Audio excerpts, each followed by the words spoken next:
Morning friends. आज हम लोग भारतीय इतिहास के बारे में पढ़ेंगे। भारतीय इतिहास से जितने भी क्वेश्चंस एग्जाम में दिए गए हैं सभी क्वेश्चंस को हम लोग एक एक कर उसके डिस्क्रिप्शंस के साथ पढ़ेंगे।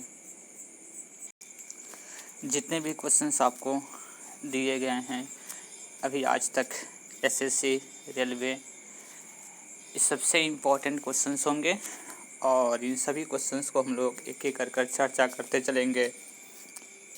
आइए स्टार्टिंग्स करते हैं। पहली ऐतिहासिक पृष्ठभूमि के बारे में। शासन की एकात्मक पद्धति का लाभ क्या है? ऑप्शन से अधिक अनुकूलनशीलता, दृढ़ राज्य। देखिए, शासन का एकात्मक पद्धति का लाभ है कि दृढ़ आपको राज्य होगा। जब राज्य होगी तो उसकी शासन व्यवस्था भी अच्छी तरह से चलेगी। शासन की एकात्मक पद्धति में केंद्र सर्वोपरि होता है, जो कि राष्ट्र को सुदृढ़ता प्रदान करता है। दूसरी क्वेश्चन है, निम्नलिखित में से किस देश का अलिखित संविधान है? अलिखित, जिसका लिखा गया संविधान नहीं है, वह है आपको यूके का। यूके मीन्स ब्रिटेन का। ब्रिटेन का संविधान अलिखित है तथा यह संसदीय परंपराओं के आधार पर शासन होता है। यूएसए, पाकिस्तान और भारत का संविधान लिखित है। तीसरी क्वेश्चन है, भारत की संविधान सभा किसके कहने पर बनाई गई थी? बेबल प्लान या क्रिप्स मिशन या कैबिनेट मिशंस? तो आपको कैबिनेट मिशंस के कहने पर संविधान सभा बनाई गई थी। आइए इसके डिस्क्रिप्शंस को देखते हैं। भारत की संविधान सभा का गठन कैबिनेट मिशन योजना द्वारा सुझाए गए प्रस्तावों के तहत 1946 ईस्वी में किया गया था। संविधान सभा का गठन संविधान के निर्माण के लिए किया गया था। संविधान सभा का गठन किसके लिए किया गया था? आपको संविधान निर्माण के लिए। भारत का संविधान सभा का अध्यक्ष कौन होता है? आपको कौन थे? भारत का संविधान सभा का अध्यक्ष कौन थे? तो डॉक्टर राजेंद्र प्रसाद। भारत की संविधान सभा के अध्यक्ष डॉक्टर राजेंद्र प्रसाद थे। 9 दिसंबर 1946 को संविधान सभा द्वारा सच्चिदानंद सिन्हा को अस्थायी अध्यक्ष चुना गया था, जबकि 11 दिसंबर 1946 को डॉक्टर राजेंद्र प्रसाद संविधान सभा के अस्थायी अध्यक्ष के रूप में निर्वाचित हुए थे। डॉक्टर राजेंद्र प्रसाद भारत के प्रथम राष्ट्रपति थे। निम्नलिखित में से भारतीय संविधान सभा का अध्यक्ष कौन था? तो देखिए, डॉक्टर राजेंद्र प्रसाद थे। अस्थायी अध्यक्ष कौन थे? तो सच्चिदानंद सिन्हा थे। संविधान सभा का गठन कब हुआ था? 1946 ईस्वी में। राजनीतिक समता पाई जाती है विशेषाधिकार सार्वभौमिक वयस्क मताधिकार में। राजनीतिक समता पाई जाती है सार्वभौमिक वयस्क मताधिकार में।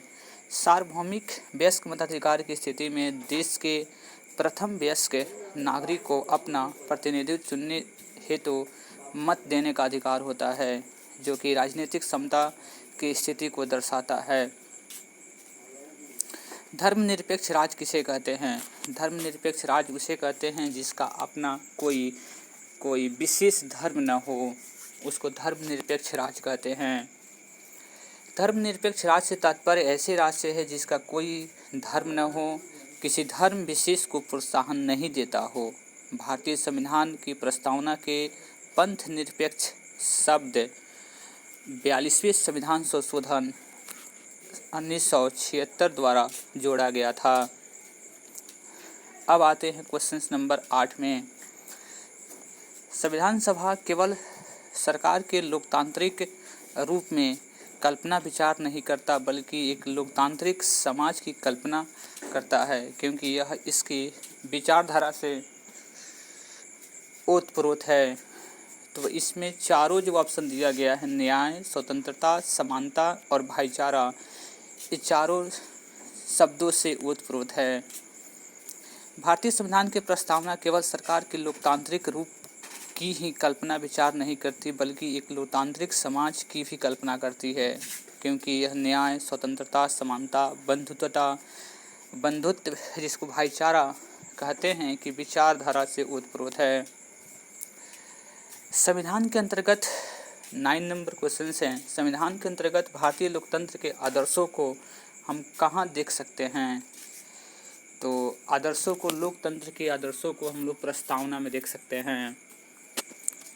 भारतीय संविधान के अंतर्गत भारतीय लोकतंत्र के आदर्शों को झलक हमें संविधान की प्रस्तावना से मिलती है।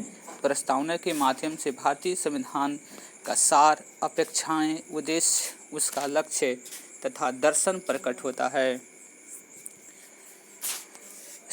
10 नंबर संविधान की प्रस्तावना, इसको प्रियम्बल कहते हैं। संविधान की प्रस्तावना में भारत को निम्नलिखित में से किस रूप में घोषित किया गया है? तो एक प्रभुता संपन्न, समाजवादी, पंथ निरपेक्ष, लोकतांत्रिक गणराज्य के रूप में भारत को घोषित किया गया है। 26 जनवरी 1950 को संविधान सभा लागू होने के समय संविधान की प्रस्तावना में भारत को एक प्रभुता संपन्न, समाजवादी, धर्मनिरपेक्ष, लोकतंत्रात्मक गणराज्य घोषित किया गया था। ध्यातत्व के मूल संविधान प्रस्तावना में समाजवादी और धर्मनिरपेक्ष एवं अखंडता शब्द नहीं थे। इन्हें तत्कालीन प्रधानमंत्री इंदिरा गांधी द्वारा गठित सरदार स्वर्ण सिंह समिति के सिफारिश पर 42वें संविधान संशोधन 1976 द्वारा प्रस्तावना में जोड़ा गया। उस समय कौन थे? तो प्रधानमंत्री इंदिरा गांधी थी। ये गठित समिति कौन सी थी? सरदार स्वर्ण सिंह समिति द्वारा। भारतीय गणराज्य में यथार्थ संवैधानिक स्थिति 26 जनवरी 1950 को संविधान लागू होने की समय क्या थी? एक प्रभुता संपन्न, प्रजातांत्रिक गणराज्य। बस 2 ही ऐसे वर्ड थे जो आपको संविधान में थे, एक प्रभुता संपन्न और प्रजातांत्रिक गणराज्य 1950 में, लेकिन बाद में आपको जोड़ा गया है। 12 नंबर क्वेश्चन से, भारत के संविधान की प्रस्तावना में निम्नलिखित में से वह शब्द कौन सा है जिसका समावेशन 42वें संशोधन अधिनियम 1976 के माध्यम से नहीं किया गया था? तो आपको समाजवादी और पंथ निरपेक्ष दोनों किए गए थे, जिसमें गरिमा और निष्ठा दोनों नहीं किए गए थे। तो 42वें संविधान संशोधन द्वारा आपको कौन से थे? समाजवादी और पंथ निरपेक्ष। संविधान की प्रस्तावना में भारत को कहा गया है, भारत को सर्वसत्ताधारी, समाजवादी, धर्मनिरपेक्ष, लोकतांत्रिक गणराज्य के रूप में जाना जाता है। 14 नंबर क्वेश्चन है, भारतीय संविधान बनाते समय निम्नलिखित में से कौन सा आदर्श प्रस्तावना में शामिल नहीं किया गया था? कौन सा आदर्श प्रस्तावना में शामिल नहीं किया गया था? तो उसमें समाजवादी नहीं किया गया था, क्योंकि समाजवादी और पंथ निरपेक्ष 42वें संविधान संशोधन के द्वारा 1976 में जोड़ा गया था। तो इसमें आपको समाजवादी नहीं होगा, स्वतंत्रता, समता और न्याय, ये तीनों ऑप्शन बिल्कुल सही हैं। अब आते हैं हम लोग क्वेश्चन 15 में। भारतीय संविधान की प्रस्तावना में निम्नलिखित में से किस अभिव्यक्ति का प्रयोग नहीं किया गया है? आपको संघीय नहीं किया गया है। संघीय, लोकतांत्रिक गणराज्य, समाजवादी और धर्मनिरपेक्ष किया गया है, लेकिन संघीय नहीं किया गया है। चलिए इसके डिस्क्रिप्शन से समझते हैं। भारतीय संविधान की प्रस्तावना में संघीय शब्द का प्रयोग नहीं किया गया है, परंतु अनुच्छेद 1 के अंतर्गत भारत को राज्यों का संघ घोषित किया गया है। अनुच्छेद जो 1 है आर्टिकल्स, उसमें भारत को राज्यों का संघ घोषित किया गया है। अब तक भारत के संविधान की उद्देशिका में कितनी बार संशोधन किया जा चुका है?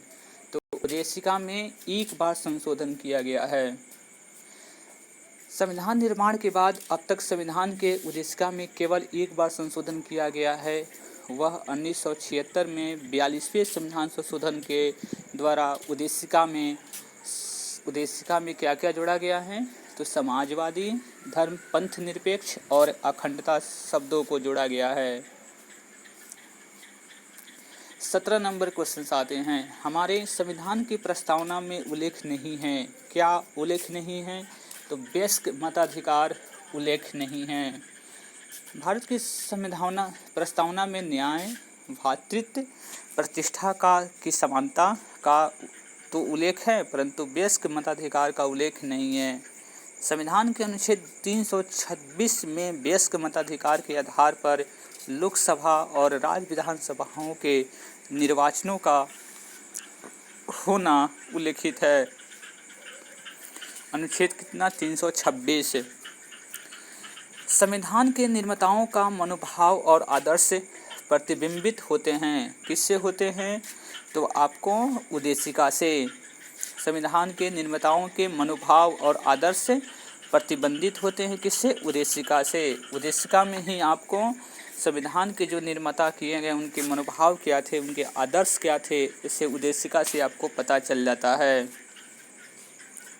भारतीय संविधान की उद्देशिका में निर्माताओं के मनोभाव और आदर्श प्रतिबिंबित होते हैं। यदि संविधान की किसी मंतव्य का स्पष्टीकरण नहीं हो पाए तो उद्देशिका निर्णायक भूमिका का निर्वाह करते हुए मार्गदर्शन करती है। ई निधि बेरुबारी यूनियन 1860 मामलों में कहा गया था कि प्रस्तावना संविधान के निर्माताओं के आशय को स्पष्ट करने वाली कुंजी है। 19 नंबर क्वेश्चन आते हैं। भारत के संविधान में संघीय शब्द का प्रयोग कहाँ हुआ है? अनुच्छेद आपको 1 में हुआ है, इसलिए ऑप्शन नंबर डी होगा। संविधान में कहीं नहीं है। संविधान में कहीं भी आपको संघीय शब्द का प्रयोग नहीं किया गया है। भारत संविधान में संघ, फेडरेशन शब्द के स्थान पर अनुच्छेद 1 के अंतर्गत राज्यों का संघ शब्द का प्रयोग किया गया है। क्वेश्चन नंबर 20 में आते हैं। संविधान के सम्मिश्र संयोजित भारत का वर्णन निम्नलिखित में से किस प्रकार किया गया है? तो राज्य तथा संघ राज्य क्षेत्रों का एक परिसंघ है। जो भारत का वर्णन मिलता है वह है राज्यों एवं संघ राज्य क्षेत्रों का एक परिसंघ है। संविधान के अनुच्छेद 1 के अनुसार 1 के अनुसार भारत अर्थात इंडिया राज्यों का संघ होगा। संविधान सभा के प्रारूप समिति के अध्यक्ष डॉक्टर भीमराव अंबेडकर के अनुसार यद्यपि संविधान की संरचना परिसंघनात्मक है, किंतु यह परिसंघ इकाइयों के बीच किसी समझौते का परिणाम नहीं है तथा किसी भी संगठन इकाई को इससे अलग होने का अधिकार नहीं है। इसमें एक क्वेश्चन और बन सकते हैं कि संविधान सभा के प्रारूप समिति के अध्यक्ष कौन थे? तो डॉक्टर भीमराव अंबेडकर। भारतीय संविधान के अनुच्छेद 1 में यह घोषणा की गई कि भारत इंडिया क्या होगा? तो राज्यों का संघ होगा। Option number Apple. अब आते हैं क्वेश्चन नंबर 22 में। संविधान के अनुच्छेद 1 में भारत को क्या कहा गया है? तो राज्यों का संघ, इसलिए डी हो जाएगा। 23 नंबर क्वेश्चन। शक्तियों का विभाजन और स्वतंत्र न्यायपालिका किसकी 2 महत्वपूर्ण विशेषताएं हैं? तो सरकार का संघीय स्वरूप का। शक्तियों का विभाजन और स्वतंत्र न्यायपालिका किसकी 2 महत्वपूर्ण विशेषताएं हैं? तो भारत का संघीय स्वरूप का, सरकार का संघीय स्वरूप का। संघ और राज्यों के बीच शक्तियों का विभाजन संघनात्मक संविधान का मूल तत्व है। यह विभाजन प्रायः एक संविधान द्वारा किया जाता है जो देश की सर्वोच्च विधि होता है। क्योंकि सरकारों की शक्तियों का विभाजन एक लिखित संविधान द्वारा होता है जिससे विभिन्न सरकारें एक दूसरे के कार्य क्षेत्र में हस्तक्षेप न करें। इसके लिए एक ऐसी संस्था की आवश्यकता होती है जो स्वतंत्र एवं निष्पक्ष होकर केंद्रीय और राज्य सरकारों के बीच विवादों को निष्पक्षता से निपटा सके। 24 नंबर क्वेश्चन है कि भारत में संघ राज्य क्षेत्रों की संख्या कितनी है? तो 7 है। वर्तमान में भारत में संघ राज्य क्षेत्रों की संख्या 7 है। दिल्ली, पांडिचेरी, चंडीगढ़, दादर और नगर हवेली, अंडमान निकोबार द्वीप समूह, दमन एंड दीव, लक्षद्वीप। अब आपको अंडमान जो जम्मू कश्मीर है वह 2 हो गई है, एक कश्मीर और एक लद्दाख है। समाजवादी चिंतक निम्नलिखित में से किस क्षेत्र में समानता को अधिकार को बढ़ाने की वकालत करते हैं? आर्थिक क्षेत्र में। किस क्षेत्र में समानता के अधिकार को बढ़ाने की वकालत करते हैं? तो आर्थिक क्षेत्र में। अब आते हैं समाजवादी, इसके डिस्क्रिप्शंस को देख लीजिए। समाजवादी चिंतक आर्थिक क्षेत्र की समानता के अधिकार को बढ़ाने की वकालत करते हैं। उनका मानना है कि आर्थिक विषमताएं ही समाज में संघर्षों का प्रमुख कारण है।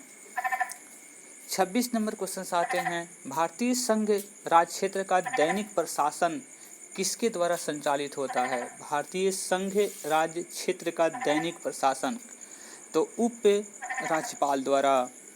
संविधान के अनुच्छेद 239 वन के तहत संघ राज्य क्षेत्रों का प्रशासन राष्ट्रपति द्वारा नियुक्त किए गए प्रशासक जो दिल्ली और कुछ अंश संघ राज्य क्षेत्रों का उपराज्यपाल कहा जाता है के माध्यम से किया जाता है। निम्नलिखित में से कौन सा राजनीतिक अधिकार नहीं है? जीवन का अधिकार राजनीतिक अधिकार नहीं है। जीवन का अधिकार अनुच्छेद 21 प्राण और दैहिक स्वतंत्रता का संरक्षण के तहत मौलिक अधिकार हैं। यह आपको राजनीतिक अधिकार नहीं है। दिए गए विकल्पों अधिकार राजनीतिक अधिकारों से सम्मिलित है। क्वेश्चन नंबर 22, निम्नलिखित में से किस ईस्वी सन में भारतीय नागरिकों को मौलिक कर्तव्य संविधान में शामिल किए गए थे? मौलिक कर्तव्य 1976 में। सरदार स्वर्ण सिंह समिति के सिफारिश से 42वें संविधान संशोधन 1976 3/1/1977 से लागू भारतीय संविधान में भाग 4A और अनुच्छेद 51A जोड़कर भारतीय नागरिकों के 10 मौलिक कर्तव्य शामिल किए गए थे। भाग 4A और तथा अनुच्छेद 51A जोड़कर मौलिक कर्तव्य शामिल किए गए थे, जिनकी संख्या 86वें संविधान संशोधन 2002 के बाद 11 हो गई है। अब आते हैं भारतीय संविधान लागू कब हुआ था? भारतीय संविधान कब लागू हुआ था? तो 26 जनवरी 1950 ईस्वी को। संविधान सभा के तृतीय वाचन की समाप्ति 26 नवंबर 1949 को हुई थी और इस तिथि को सभा के सभापति का हस्ताक्षर के साथ ही संविधान को अंगीकृत, अधिनियमित और आत्म अर्पित किया गया था। इस तिथि से ही यद्यपि संविधान के नागरिकता, निर्वाचन तथा अंतरिम संसद से जुड़े उपबंध लागू कर दिए गए, किंतु अंतिम रूप से संविधान 26 जनवरी 1950 ईस्वी को पूर्णतः लागू हुआ तथा इस तिथि को ही उसके प्रारंभ होने का तारीख कहा गया। भारतीय संविधान को अपनाया गया था, कब अपनाया गया था? तो 26 नवंबर 1949 ईस्वी को। लेकिन पूर्णतः लागू कब से हुआ? तो 26 जनवरी 1950 ईस्वी को। हमारे संविधान इतिहास में 26 नवंबर 1949 ईस्वी को एक महत्वपूर्ण दिन है, क्योंकि आपको इसी दिन संविधान अंगीकार किया गया था, अपनाया गया था। 25वें क्वेश्चन में है कि समग्र रूप से भारतीय संविधान लागू हुआ था। समग्र रूप से, समग्र रूप कहेगा तो 26 जनवरी 1950 हो जाएगा। यद्यपि भारतीय संविधान को 26 नवंबर 1949 ईस्वी को अंगीकृत होने के साथ इसके कपिते उपबंध, नागरिकता आदि के कुल 15 अनुच्छेद परिवर्तित हो गए थे, परंतु समग्र रूप से भारतीय संविधान 26 जनवरी 1950 ईस्वी को लागू हुआ था। अब आते हैं क्वेश्चन नंबर 33 से। संविधान का प्रारूपण पूरा हुआ था, कब हुआ था? तो 26 नवंबर 1949 ईस्वी को। 26 जनवरी 1949 ईस्वी को संविधान सभा द्वारा संविधान को अंगीकृत, अधिनियमित एवं आत्म अर्पित किए जाने के साथ ही संविधान का प्रारूपण पूरा हुआ था।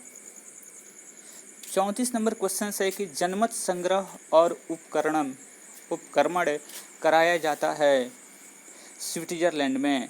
जनमत संग्रह और उपक्रमण कहाँ कराया जाता है? तो स्विट्जरलैंड में। जनमत संग्रह इसको रेफरेंडम तथा उपकरण की प्रक्रिया स्विट्जरलैंड में कराई जाती है। 35 नंबर क्वेश्चन से कि भारत में वैध प्रभुत्व निहित है, किसमें निहित है? तो आपको संविधान में। भारत की वैध प्रभुत्व निहित है किसमें?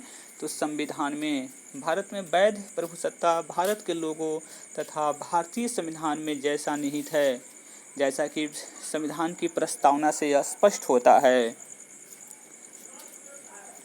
यूएसए के राष्ट्रपति द्वारा की गई सभी नियुक्तियां तथा उसके हस्ताक्षरित सभी संधियों का अनुसमर्थन वहां की सीनेट द्वारा किया जाना चाहिए। इससे निम्नलिखित में से क्या निर्देशित होता है? नियंत्रक और संतुलन का सिद्धांत। नियंत्रक और संतुलन का सिद्धांत। यूएसए में नियंत्रक और संतुलन का सिद्धांत लागू है, जिसके तहत राष्ट्रपति द्वारा सभी नियुक्तियों तथा उसके द्वारा हस्ताक्षरित सभी संधियों का अनुसमर्थन वहां की सीनेट द्वारा किया जाना चाहिए। 37 नंबर क्वेश्चन है कि भारत की संविधान सभा का